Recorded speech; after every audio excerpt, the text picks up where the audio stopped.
So I have a small but very cool announcement, and the story that I mention in the title actually kind of ties in with the announcement. So it's actually a pretty funny story. I don't know why I haven't thought about telling it before, but I'm not that person that has stories. Like, I know people that know people, and those people have stories, but I don't know those people. I know these people that know these people, but I don't know these people, so I don't have the cool stories and stuff. But this is actually cool, and so I thought I'd share it. So I'm also going like I don't have, it's over there. Normally I like to write a script. I like to think about exactly what I'm going to say so that I can say it exactly how I want to say it, so that I can make sure that everything gets across the way that I want it to be. But you can't do that with funny stories, so I'm just going to have to wing it and tell it like it is, because you can't read a funny story off a script or whatever. But so the announcement is that Turbo once again has graciously allowed me to continue to be a member of their regional staff, so very happy about that. I really love the products. I actually just started using the interchangeable thumb, the switch grip. My thumb, I put it off for so long because my thumb's really simple to drill. You put drill it out, put the slug in there. It's a round hole, and then I got to do a little bit of beveling. But I'm drilling so many balls now that, and feel is a really important deal. So there's sometimes where I'll drill the ball and it's like, well, it's not quite coming off clean enough, so I need to work this out, or I'll have to work around over here, or work this out, or a little bit. Or then if you go too much, then, which doesn't happen very often, but on the occasion that it does, you pop the slug out, put a new one in, and this way, if I just get a couple slugs that feel right, then the switch grip system is so easy to install. It's so quick to install. It's quicker than putting a slug in there and drilling it out once I get the whole thing done. And if there's any problems with it, you drill the sleeve out, put another sleeve in. It's super easy to do. So I put it off way longer than I should have. But anyway, that's not the funny story. What ties into the story here is that my regional rep for Turbo is Carolyn Dorin-Ballard. Yes, that Carolyn Dorin-Ballard. And wait, I'm pretty sure I just dropped a name there. Let me pick that back up. Anyhow, this is going to be the story about how I met Carolyn and got on with Turbo in the first place, which actually was pretty interesting and pretty funny. The first thing you need to know about me is that I'm incredibly starstruck. Like, I can't just see somebody like a famous person out in public. I'm not the type that's going to run up to them and ask them for their autograph or picture or something. I always used to think, before I got famous on YouTube, I always used to think that they have so many people after them for pictures and autographs and stuff. I'm like, it's got to get old. It's got to get old. It's got to get, you know, just with people bugging them all the time and everything like that. So I prefer to just let them be, and I'm just kind of like the guy that goes,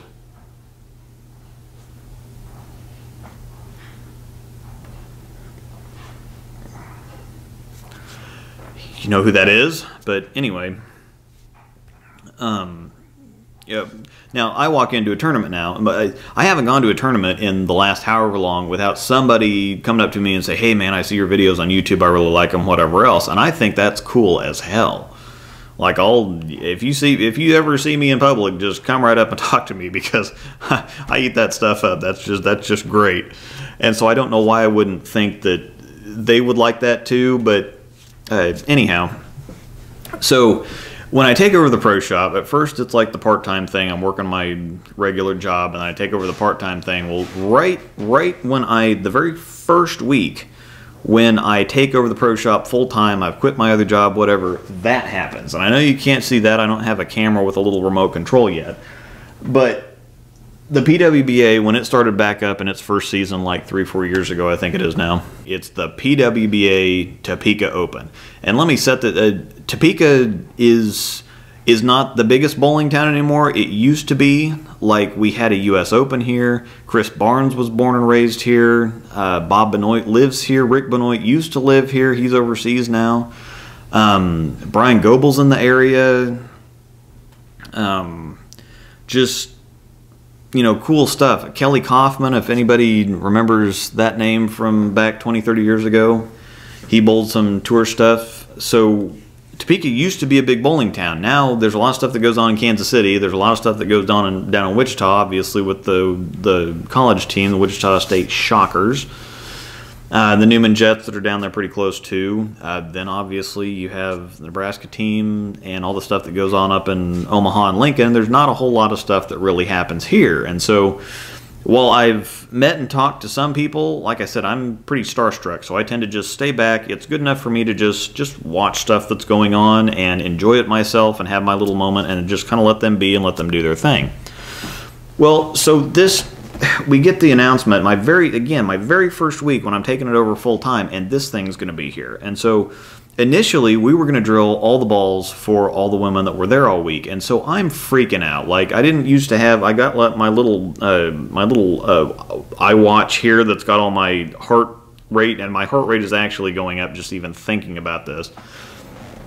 But like, we're going to have this tournament, and I'm going to be drilling stuff for all these professional women, and the PWBA has always been my thing. I was just crushed when they canceled it back in the early 2000s, I think. But I remember growing up in the 90s and watching people, Carolyn Dorin-Ballard, who I'm talking about here. Carolyn was Carolyn, and then there was Liz Johnson, and there was Kim Adler, and Leanne Barrett, used to be Leanne Barrett, Leanne Holsenberg, Kim Terrell, Cara Honeychurch, Tiffany Stanbro, Tish Johnson, Marianne DeRupo. I could go on forever.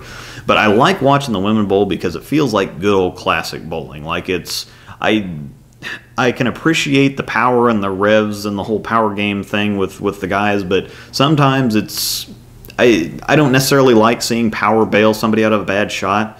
And the women, it's just good old classic shot making. I just love it. So anyhow, so it ends up that this tournament gets so full that they open it up to more entries, and so the boss was rather unhappy about this.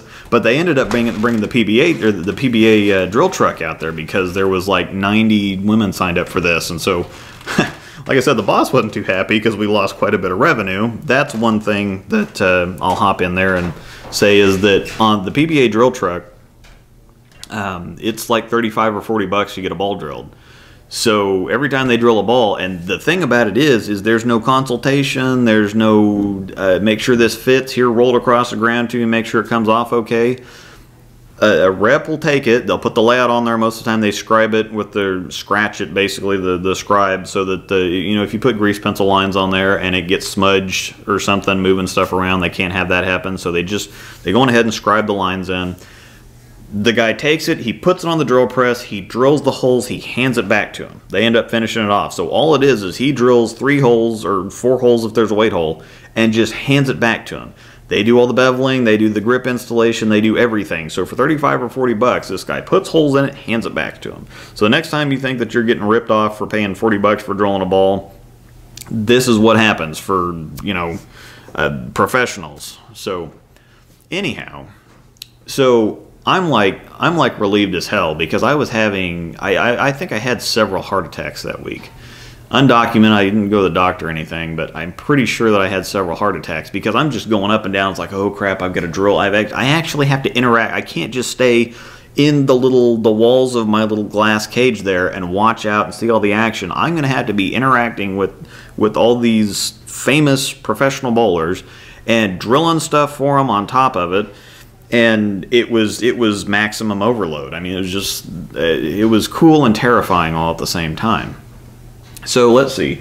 We get started on, there was qualifying on Thursday and Friday, and then there was match play and everything, the step ladder and everything on Saturday. Well, so keep in mind, this is the first year that I'm on with Storm too. I just taken over the pro shop. I get on with Storm. Everything's cool.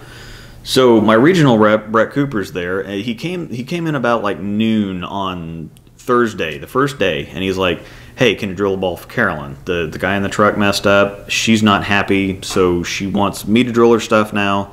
And he's like, it's your press. You know how it works. It's probably faster if you just do it, so just nail it, and we won't have to worry about anything. And so he just comes in and says Carolyn like it's nothing, and I'm sitting there thinking, oh my God, please don't be the Carolyn. Please don't be the Carolyn that I'm thinking about, as I'm slowly realizing she's the only Carolyn in the tournament. We have problems. So I'm like, okay, well, it's cool because I try to stay modest about stuff, but I'm really good in a pro shop. I'm really good on a drill press. I split lines routinely. I split hash marks on the ruler routinely. It's my thing because I'm kind of perfectionistic. Like I said with the whole laptop thing, I like having my script. I like having my ducks in a row and their uniforms all pressed and everything. But so I'm like, that's no problem. It's just wrapping my head around this thing that I'm going to be drilling a ball for Carolyn Dorin-Ballard, who I've watched on TV winning everything for years and years and years. And it's too surreal. And so we get back there, and obviously it's got all the lines on everything. I put it on the press, and so I take a deep breath. Before I turn the machine on, Brett's kind of looking at me going, "You okay, man?" I'm like, yeah, I totally got this. I can hit the lines. Carolyn Dorin-Ballard, like this. I'm standing there thinking, like, this is what it feels like to be a celebrity now. I'm a celebrity. I'm drilling a ball for Carolyn Dorin-Ballard. And I nail it, of course. Of course. It just split the lines. It just, man. It was good. Anyway, so I'm in the middle of drilling this ball, and here comes Carolyn. I'm calling her Carolyn now, CDB, Carolyn Dorin-Ballard. She just comes marching into my pro shop and walks in the back. She looks at me, she says a few words to him, she looks at me again, and then she walks out. And I'm like, oh my God, I hope that she didn't really see that this is her ball on the press. And yeah, anyway. So I get done, I give it to Brett, he takes it out there to her, he comes back, he says, oh man, everything's perfect, she loves it, and we're all good. And I'm like, okay, well, so there's no reason to ever mention this again. It's just, she thinks he drilled it, I hope, and we're good. Well, entering in the snafu here is Brett had to leave that night. So he could only be there for Thursday, and then he had to leave for the rest of the tournament. So later that night, Carolyn comes marching into my pro shop again, just walks right, Carolyn is awesome. Like she's very direct. She's very competitive. She's like that. She's like a real feminist. She's too busy out there winning and getting things done to worry about holding a sign and complaining about anything. She's just on top of it, a go-getter. She's just too awesome for words. So she comes right in and just walks right up to the desk and said, "Did you drill my ball today?" And I'm sitting here thinking, oh, am I supposed to? And so I'm kind of, rabbits are, and my heart is, the beats per minute and such, and that's going nuts. And so I'm just kind of mumbling like, well, I don't really know, like, I'm not sure what I'm supposed to say here because I know Brett's gone now, and she's like, it's okay, don't worry about it. Did you drill my ball earlier? And I'm like, yeah, I drilled it. And she's like, okay, I thought so. It was perfect. I need more balls drilled. Can you do them just like that? I'm like, well, yeah, I can do it. It's Carolyn, though, and the holes in the ball, yes. All of a sudden, I'm turning into like Raj from Big Bang Theory before he could talk to women, and so I'm just kind of doing that number. She's like, okay, so I'm going to have Dell bring the balls in, which is another thing, by the way. Dell Ballard Jr. is bringing me bowling balls because she's married to Dell Ballard Jr., by the way. In case you didn't know that, I knew that. So he's bringing me bowling balls in, and I'm drilling them for. I got one drilled that night. I got both of them drilled that night, and I went and I put them in the paddock. So we come in the next morning, and the guy from the truck comes out to get me, and I helped him with some other stuff. He had a bad day because there was like 90 some women there, and he was just drilling balls and doing stuff so fast. And so I did end up helping him out with a few things. And so he took me out to the PBA drilling truck, which is just ridiculously cool, by the way. There's just this semi-trailer is just racks and racks of nothing but bowling balls, and then at the very end he's got his little drill press set up. And so he's showing me around, and he gave me a few things and thanked me for helping him out. I'm out there in the middle of doing this. My wife calls me on the phone and says, "Get in here now. Carolyn's balls are gone." And so the heart, just back up, and I'm like, I don't want to be a celebrity anymore. It's okay. It's cool. I'm not about this life. And so I go back in there, and thank God they're still sitting on the table where I'd put them. I put them there on the table and had a note. And the big thing about this too is that one of the ones I drilled was the last IQ Tour Solid on the truck in the building, the one that she had to have an IQ Tour Solid. and it was the last one in the building. I didn't have one. We didn't have another one in Lawrence or Kansas City or anything. That was just it. And so, oh my God, I'm like, I lost her. Somebody stole her IQ Tour Solid. I'm screwed. I don't. But anyway, they were still sitting there on the table. But for some reason, I think she had another IQ, or she brought something else into the box. But there was an empty IQ Tour Solid box sitting next to her stuff on the floor in the paddock. And so I gave her the balls, and I'm so relieved. And I ended up drilling her a couple more balls, and then we watching I got to sit in the front row. If you go and find the PWBA Topeka Open, I'm actually sitting in the front row. I don't know which, this is backwards in the whole video and everything, but I'm with the In the Zone Pro Shop group. We've all got our jerseys on and everything, and it's so cool. And getting to watch the tournament. Liz Culkin won, but getting to watch everybody. I think Liz Johnson couldn't make it that week, but that was, other than that, I saw everybody, and it was just so cool. I didn't meet a whole lot of anybody. I didn't even get my poster signed. I didn't have anybody sign anything. But so we get done with the tournament. Carolyn made match play, so she's bowling on Saturday. I think I drilled a couple more balls for her. She loved them. So we get done with the tournament, and they're packing up, and she comes in and she says, everything was great this week. It was, the balls were drilled perfectly. Thank you so much for helping me out. Here's some stuff on turbo. Here's a staff application. Maybe we can do some clinics and stuff. And I'm just, again, it's, the heart rate is whatever, and I mean, it's going up right now. Again, like I said, it's going up again with me just talking about it. And then she brings me this bag, and she's like, the wheel's broke. Can you throw this away? And so I'm up there putting it up on a shelf. It's like a shrine thing. Yeah, I'll throw it away for you, sure. So I've got this torn up, broke-ass bag. I think it's still in the pro shop. Or maybe it might be in the room back there. But anyway, so it was just the coolest thing ever. So now I've been on with Turbo for a couple of years. I have her email address and her phone number, and I've said just like every now and again, well, I'll send Carolyn an email and check in with her, because I can call her Carolyn now. I just send Carolyn an email and check in with her, or hey, it's contract time again. I'll send Carolyn something and we'll talk. And it just, man, it's just way too cool for words. And even as starstruck as I am now, I sit down to write her an email, and I'm like, I'm sending Carolyn Dorin-Ballard an email. Don't sound like an idiot. But that's my Carolyn Dorin-Ballard story. It's kind of cool to have a story. I think that's the only story I have. But I haven't done anything like this before, because most of the time number one, I don't have stories. And number two, it's, aside from the opinion videos, it's kind of like, oh, I'm professional and technical and whatever else. But this was something fun, and getting the contract from her today just made me think about it for some reason, and it was cool. So that's my Carolyn story. I hope you enjoyed it. Thanks for watching.